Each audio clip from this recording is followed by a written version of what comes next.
마태복음 10장 16절에서 20절 말씀입니다. 마태복음 10장 16절에서 20절 말씀 합독하십니다. 보라, 내가 너희를 보냄이 양을 이리 가운데로 보냄과 같도다. 그러므로 너희는 뱀같이 지혜롭고 비둘기같이 순결하라. 사람들을 삼가라. 그들이 너희를 공회에 넘겨주겠고 그들이 회당에서 채찍질하리라. 또 너희가 나로 말미암아 총독들과 임금들 앞에 끌려가리니 이는 그들과 이방인들에게 증거가 되게 하려 하심이라. 너희를 넘겨줄 때에 어떻게 또는 무엇을 말할까 염려하지 말라. 그때 너희에게 할 말을 주시리라. 말하는 이는 너희가 아니라 너희 속에서 말씀하시느니 곧 너희 아버지의 성령이시니라. 아멘. 오늘 함께 읽으신 본문의 말씀은 예수님께서 12제자를 택하시고 제자 훈련을 하시고 둘씩 전도 훈련을 위해서 파송하실 때 주신 위로의 말씀, 또 조심해라 라는 경고의 말씀입니다. 오늘 특별히 16절 말씀 보시면은 제자들에게 14가지 동물을 이렇게 이름을 하나씩 부르면서 이렇게 해라 라고 말씀을 하죠. 우리 16절 다시 한번 읽습니다. 보라, 내가 너희를 보냄이 양을 이리 가운데로 보냄과 같도다. 그러므로 너희는 뱀같이 지혜롭고 비둘기같이 순결하라 라고 말씀합니다. 16절에 예수님께서 제자들을 세상 속으로 전도해라 라고 보내시면서 네 동물을 소개합니다. 양, 이리, 뱀, 비둘기. 이 네 동물은 각자 이미지가 있고 실제 그 동물의 특성이 있는 그런 동물이고, 지금도 우리가 산에서 또 여기저기에서 볼 수 있는 그런 동물들입니다. 먼저 예수님께서 제자들을 양이라고 말씀하셨어요. 양을 이리 가운데 보냄 같다 라고 말씀하시면서 제자들을 양이다 라고 말씀을 하시죠. 사실 양은 예수님께서 어린 양이십니다. 세례 요한이 말한 것처럼 보라, 세상 죄를 지고 가는 하나님의 어린 양이로다 라고 말씀하셔서 예수님이 어린 양의 대표가 되셔요. 양은 구약에서 보시면 깨끗한 동물, 정결한 동물이어서 구약 시대부터 번제를 드릴 때, 속죄제를 드릴 때 양을 잡아서 번제물로 드렸던 것을 봅니다. 예수님이 하나님의 어린 양이시죠. 그런데 그 예수님은 하나님의 어린 양이신 동시에 우리의 목자가 되십니다. 아까 찬송 570장 부르신 것처럼 주는 나를 기르시는 목자요, 나는 주님의 귀한 어린 양이라는 찬송처럼 우리는 또 예수님의 어린 양이 되죠. 그래서 예수님이 우리를 늘 인도하시고 계십니다. 그런데 예수님께서는 우리를 양 같다, 정결하다, 온순하다, 온유하다, 그러나 힘은 좀 이리에 비해서 힘이 없다, 그런 존재로 우리를 인정하십니다. 그런데 우리가 전도해야 될 세상은 이리들로 가득하다라고 말씀하죠. 너희를 보냄이 양을 이리 가운데로 보냄과 같도다 라고 말씀하셔서 세상은 이리들로 가득 차 있다라고 말씀을 합니다. 예수님께서 12제자들을 전도 보내시면서 이 양같이 온순하고 약한 제자들이 이리가 가득한 세상에서 어떻게 자랄 수 있을까 좀 염려가 되신 것 같아요. 그래서 이런저런 말씀을 하시게 됩니다. 여러분, 한 가지 기억하실 것은 우리는 분명히 양이고 세상은 이리 같은 곳이에요. 이리가 가득한 곳입니다. 근데 양이 이리를 이길 수는 없어요, 물리적으로. 그런데 양은 복음을 전할 사명이 있는 존재들이기 때문에 양이 이리 가운데로 가지 않으면은 복음이 안 전해집니다. 그래서 위험하고 때로 죽임을 당하고 어려움이 있어도 양은 이리 가운데로 가야 되는 게 숙명이고 이게 사명입니다. 양이 만약에 아이고 무서워 나 이리들인데 안 가라고 양이 안 가면 세상의 이리들 가운데 복음이 전해질 수가 없어요.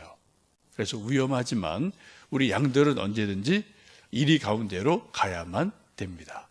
예수님도 그래서 지금도 12제자를 보내시고요. 또 예수님 돌아가시기 전에 혹은 또 부활 승천하시기 전에 늘 하신 말씀이 땅끝까지 이르러 내 증인 되라. 모든 족속에게로 가서 복음 전해라 라고 양들을 계속 이리 가운데 가라 보내시는 것을 보게 됩니다. 여러분 이 말씀을 꼭 기억하시면 좋겠어요. 양이 이리 가운데로 가야 된다. 그래야 복음이 전해진다. 위험하지만 이게 우리의 사명이다 라는 것을 기억하시면 좋겠습니다. 근데 양이 이리 가운데로 갈 때 어떻게 가야 되나? 무조건 그냥 두 눈 감고 돌격 앞으로 하고 가야 되는가? 아니라는 거죠.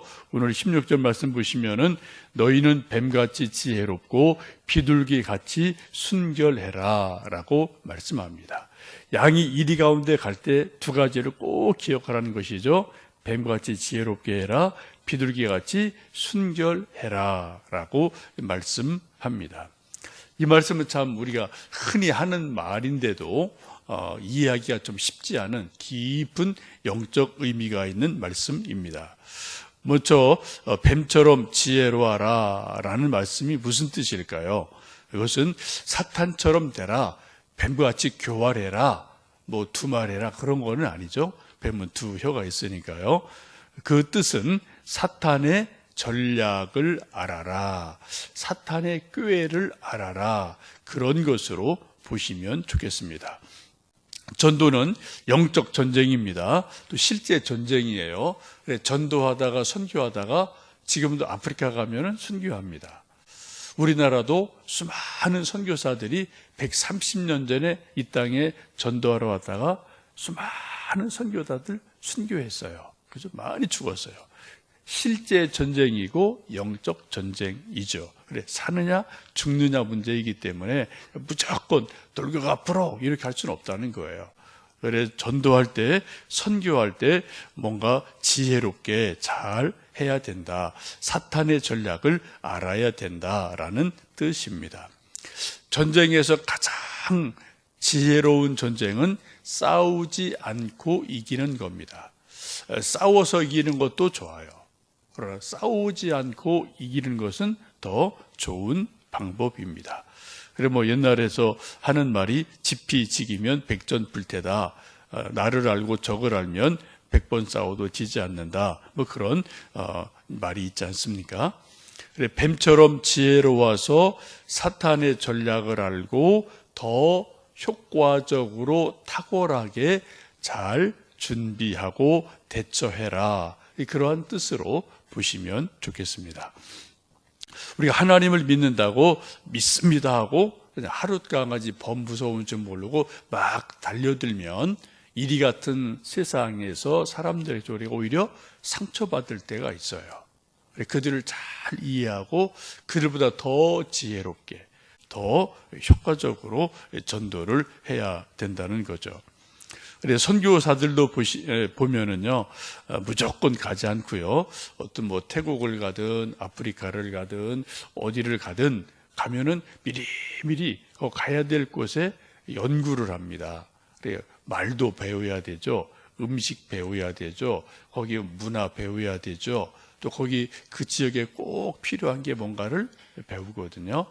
우리 교회 와서 한 번, 두 번 간증했던 이광호 선교사님, 또 아프리카 이제 가셨는데 그분들도 가시기 전에 또 가서 계속 이렇게 좀 선교 편지 들어보면은 그 지역을 미리 이렇게 쭉 답사를 해요. 뿌리 내리기 전에 이 지역이 어떤지, 사람이 몇 명 사는지, 또 뭐 형편이 어떤지, 이 지역에 꼭 필요한 게 뭔지. 그래서 그분들이 이제 한 선교 전략이 두 가지죠. 하나는 이렇게 재봉을 가르쳐 주면 좋겠다. 그래서 이제 그 젊은 여인들에게 재봉 가르쳐 줘서 좀 먹고 살 수 있는 이제 그런 걸 해주고요.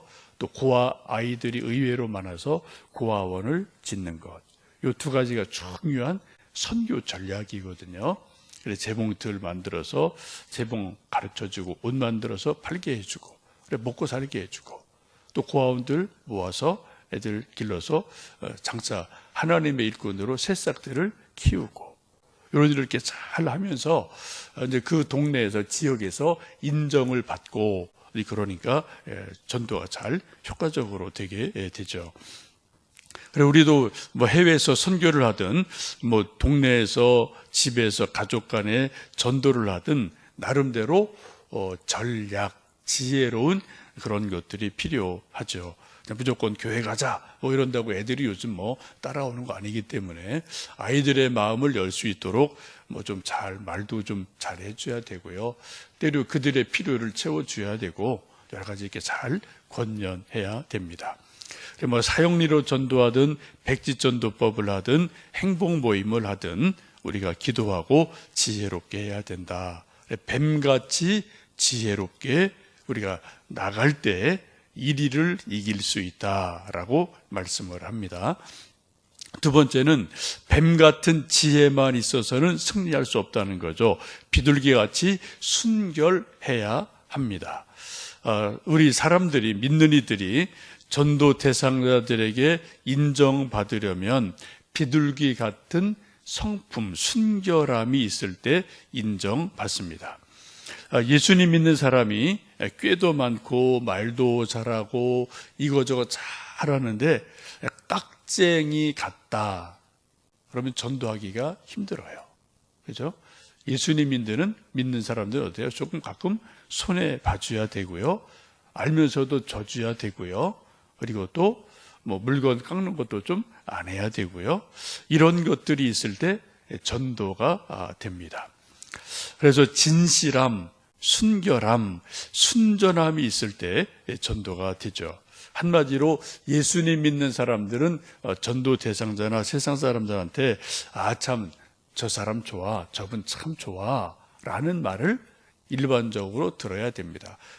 저 사람 아주 깍쟁이야. 저 사람 바늘로 찔러도 피 한 방울 안 나와. 이러면은 전도하기가 참 쉽지가 않습니다. 바나바가 어떤 사람인가요? 성경 보시면은 착한 사람이다 라고 그래요. 착한 사람이다. 그래서 전도를 아주 바나바가 잘 한 일이 있습니다.